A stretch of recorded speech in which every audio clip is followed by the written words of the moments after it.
So how do you know that your hypnosis session worked? If you're a hypnotist or if you're a coach who is trained in hypnosis or any NLP practices, how do you actually know if your hypnosis session worked other than your client saying, "I feel good, thank you"?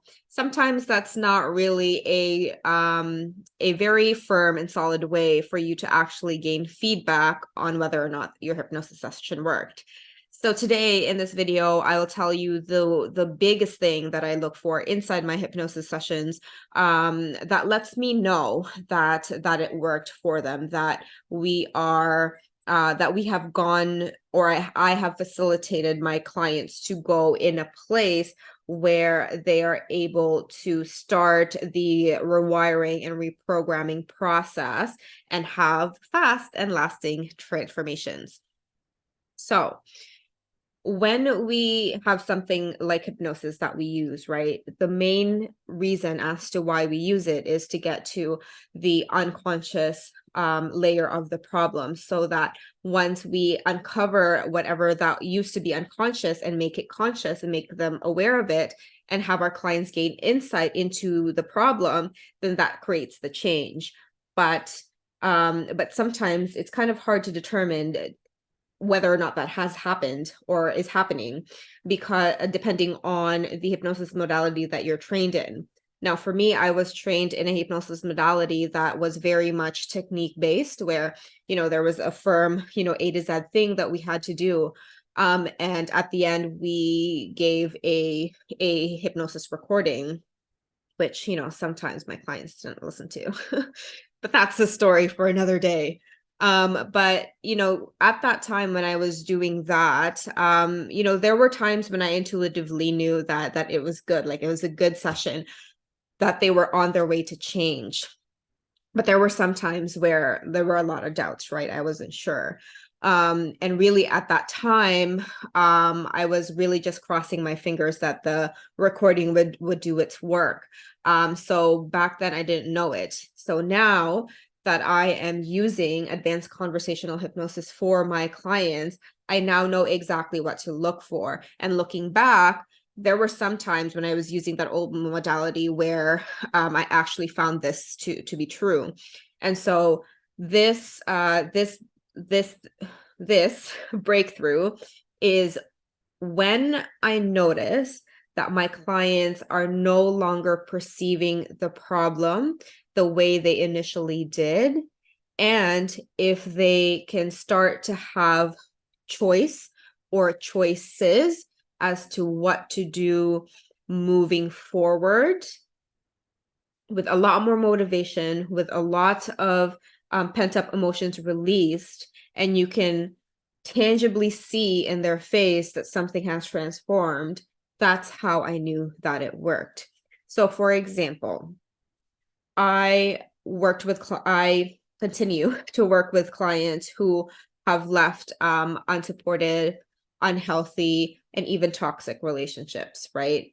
And so when I work with them, one of the main things that we work on is for them to ensure that they don't go back to that unhealthy relationship. And so when I do my ACH sessions on them, we do a lot of testing in ACH, which isn't really found in other modalities, but obviously we do the testing. And through that process of testing the client, they start perceiving the problem differently. So for my typical clients, sometimes, they would say, "Oh, I'm just so afraid of being alone. I don't think I can live life by myself. I don't think I'm confident enough to do it."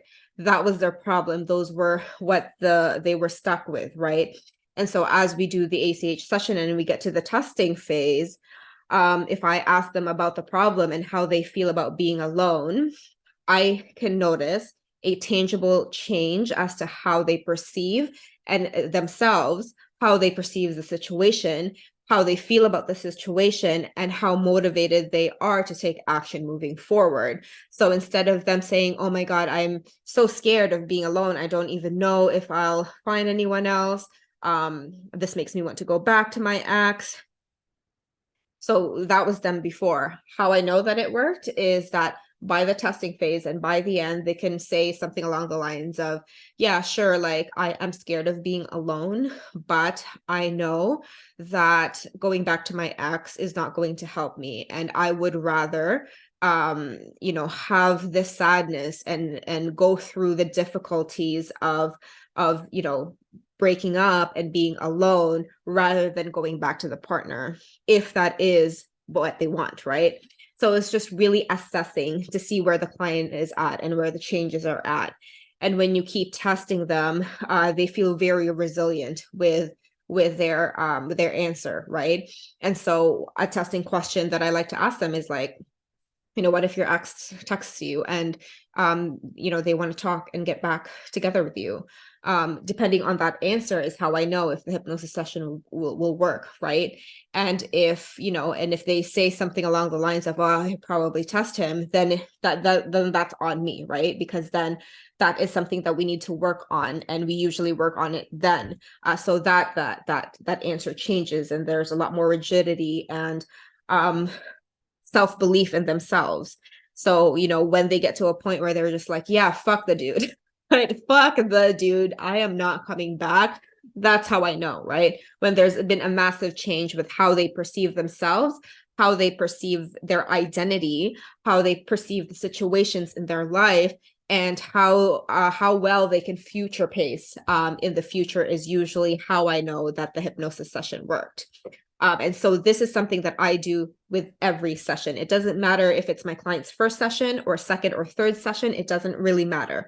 I still test it to ensure that it works, because it is my duty as a coach and as a hypnotist to really help them get out of the problem. And once I know that they have the choice, and once they perceive the problem differently, that's when I can say, okay, great, we are done. Thank you.